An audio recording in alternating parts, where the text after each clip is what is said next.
about his own feelings. It is this contrast between professional competence and emotional fragility that makes the character so human and so easy to identify for the viewer. Curiosity for you to keep. Will Kleber continue to insist on this subject with Pedro in the next chapters, or will this conversation remain only in this provocation?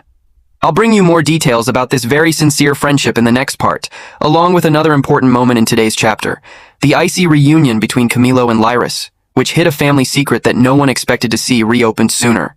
Stay with me. Part 3. Camilo faces Lyris coldly. So what? Ready for another bombshell from today's chapter? Because this scene between Camilo and Lyris yielded one of the most tense and delicate moments of Quem Amaquita in recent days.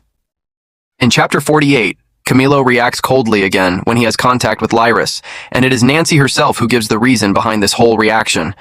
According to her, the boy never forgave Lyris for the death of his own father. Pay attention to this detail, because this is giant within the plot.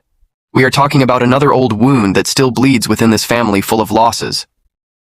Quem Amaquita already carries the immense mystery of Arthur Brando's death in the open, and now we discover that there is another death, that of Camilo's father, which also left deep marks and places Lyris at the very center of this distrust. That, folks, is what I call a well-written soap opera. Nothing is gratuitous. Each joint carries a specific pain, and each encounter reopens a different wound.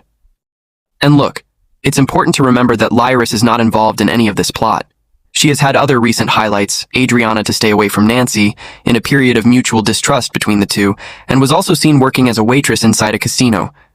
Ulysses to stop betting.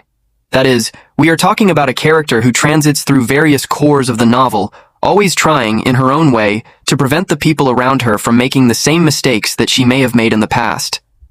And even so, she continues to be judged for a past that is perhaps not entirely her fault. It gives that feeling of injustice, you know? See someone trying to redeem themselves and not being able to escape someone else's judgment. And this, my loves, is where I need your opinion, because this gossip can't just be with me. I want to know. Do you think Camilo should give Lyris a chance to explain himself about his father's death, or do you completely understand his coldness? Comment down here, yes, if you think he should hear her side, or not, if you think his coldness is fully justified. I want to see your verdict in the comments. And while this tension unfolds between Camilo and Lyris, the chapter also shows Nancy trying to deal once again with the burden of keeping secrets. She continues to learn important details about Arthur's death, Silvana's ears in conversation with Laurentino, but remains unable to open the game with anyone. It's practically impossible not to wonder how long she'll last holding so much information without missing anything.